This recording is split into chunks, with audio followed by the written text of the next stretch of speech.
مساء الخير. وحشتوني جدا. جمعة مباركة بإذن الله.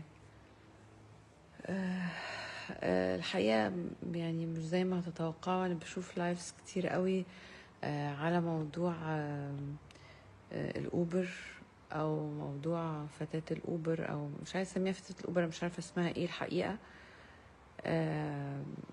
ناس كتير قوي قاعدة تبعتلي على الانبوكس، ليه مش بتتكلمي في موضوع، عايزين حلقة عن موضوع. معلش يعني أنا طالعة عكس الناس، مش عكس الناس والله، عشان حاجة يعني قبل كده كنت بتحقق وأعمل حلقة وزي ما يطلع الرأي فيها بقى مع التيار عكس التيار، وكنت بقابل مشاكل كتير جدا. ف يعني أنا كل اللي هقوله في موضوع قضية الأوبر دي، اعفوني. أنا مش عايزة أتكلم في الموضوع ده. يعني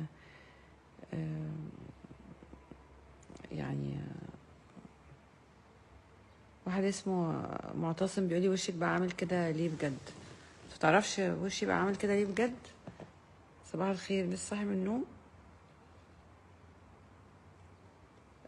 وشي بقى عامل كده قدر الله سبحانه وتعالى.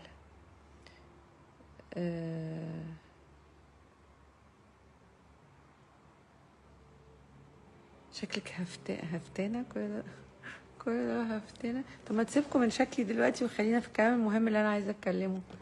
سيبكم من شكلي باظ خلاص، مش هنعرف نرجعه تاني. فخلينا ما نتكلمش في موضوع شكلي ده لان خلاص باظ. هنعمل ده كمان. عايزه اقول لك حاجه، انا حاطه ميك اب كتير، يعني حاطه فاونديشن كتير. سيبكم موضوع شكلي دلوقتي، شكلي باظ ومش هيرجع. فموضوع موضوع الاوبر، او موضوع الحادثه الاخيره بتاعت الاوبر، اعفوني، انا مش هتكلم فيها لاسباب شخصيه، يعني هحتفظ بالاسباب لنفسي خلاص. فما حدش بقى يفضل يبعت لي يقول لي ليه مش بتقولي، ليه مش بتتكلمي، ليه ما عملتيش حلقه. انا اعفوني من الموضوع ده.